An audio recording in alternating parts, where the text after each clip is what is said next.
because I'd never been a captain in this life.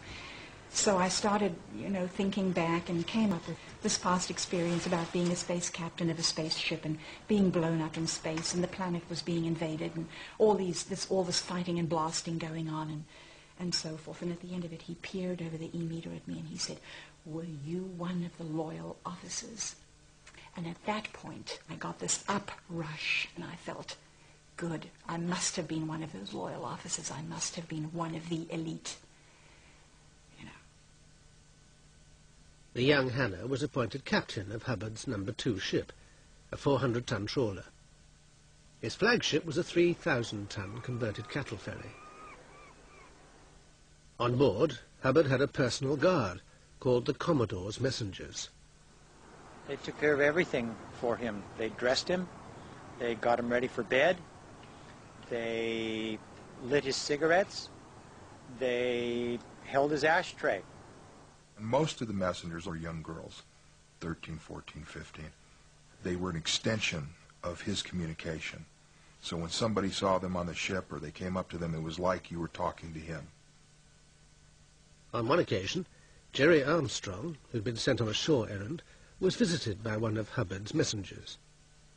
This was Terry, who was later to be my wife, and she came to me where I was working, and she said, "The Commodore wants to know, is it true that you went to the U.S. Embassy and applied for 30-some-odd visas?" And I said, "Yes, sir," because that's how you respond to the messenger. And her next message was, "The Commodore says you're a fucking asshole." The attacks on Scientology had pitched Hubbard into one of his periodic depressions. His response was to take it out on his followers on sea and land. He designed a new disciplinary code called ethics, which put many of them into what he called lower conditions of existence, like liability, doubt, or treason. To rise out of these conditions, penances were required.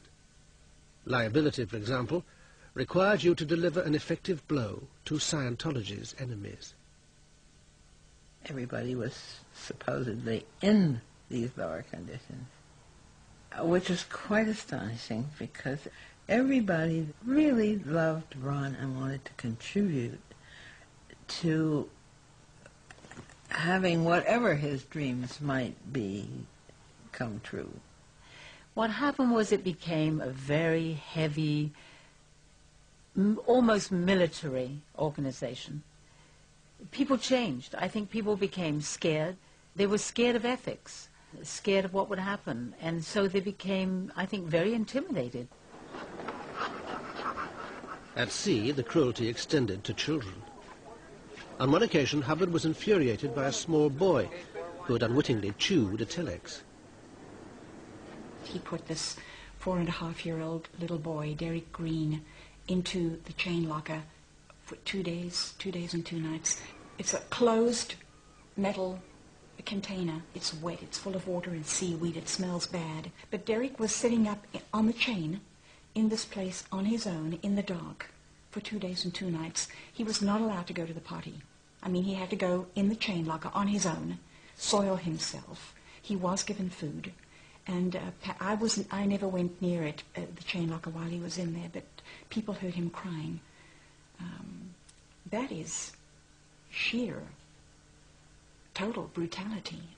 That's child abuse.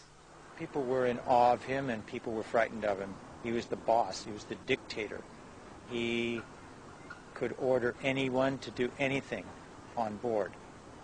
He was ruthless. He could be, at times, charming, but he could also be very belligerent, and he could also be very uncaring and cruel.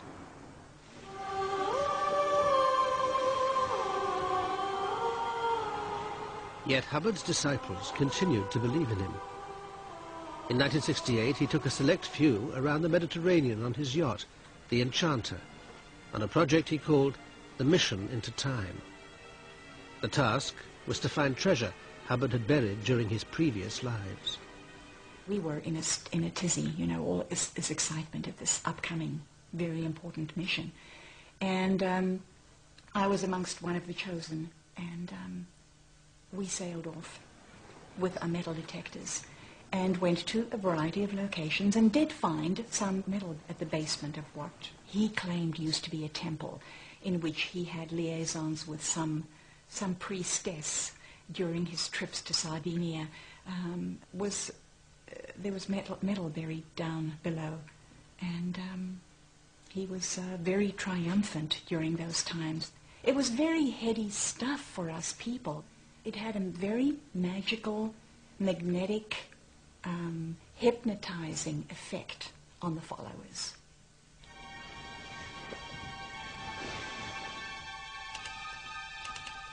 Hubbard was also engaged on a further great expansion of Scientology. Once a Scientologist reached the state of clear, he became an operating thetan, or OT. Hubbard now designed a series of secret OT levels. Each one was part of an unfolding saga, which revealed that we are all infested by thetans, the souls of exiles from the Galactic Federation, which under Prince Xenu ruled this sector of the galaxy 95 million years ago. If you ever reached the top OT level, you would have crossed the bridge to total freedom. As always in Scientology, each OT level could only be reached after an expensive course. Did Hubbard believe it, or was he having his followers on? He probably always knew he was running a con. You know, he must have known that much of the stuff he was talking about was sort of rubbish. But I think after a while, when he found there were thousands of people and the adulation around the planet for this man, I think that started to take him over. I think he began to believe that he was, if not God, then very close to God. Hubbard's new cosmology was accompanied by new forms of punishment on board ship. Crew members who displeased him were liable to be thrown overboard before being retrieved from the harbour below. If they reoffended, they were tied up and blindfolded first. I saw one woman, Julia Lewis Salmon, from the United States, thrown overboard. This woman must have been in her 50s. She had her hands and I think her feet tied, maybe only her hands tied and a blindfold. But she went over. She was so panicked at the thought of being thrown over this way. She was standing on the edge of the deck, panicked, beside herself, shouting. And I was standing on the A deck with Hubbard and his other aides watching this going on. And Julia didn't jump over. She had to be pushed over because she was incapable. She was in such a fit. He saw everyone suspiciously and assumed everyone was intentionally attacking him. Governments were attacking him, and then everyone around who made a mistake, they also were attacking him. And the only thing he could do would be to attack back. In 1973, a French court started proceedings against Hubbard for fraud. He had left his ship, which was berthed in Morocco, and went to live in hiding in New York, where he was looked after by Jim Dinkelsey. To turn the tables on his enemies, he devised a bizarre plan called Snow White. Its stated aim was to correct false reports about Scientology. It led to Scientology members infiltrating government departments. Hubbard even issued a reading list for learning the black arts of espionage. He believed that there was an international cabal that was in control of the attack on him around the world, as well as the attacks on various countries. And so Snow White was written to find this cabal, find all the connections between all these enemy groups, to expose them, to destroy them. It was done through infiltration. In some cases, it was done through burglary. It was just pure military intelligence. Having instigated Snow White, Hubbard rejoined his ship in the Canary Islands. There he had a serious motorbike accident. His mood dramatically worsened. This was his period, which I call the pouting, the crying, the mad period, where he would cry and throw things against the wall, the bulkheads, and pout and scream. But right toward the tail end of that, he created the RPF, the Rehabilitation Project Force. The RPF was yet another correctional regime. Its orders were fearsome. As ship's captain, it was Hannah Eltringham's job to implement them.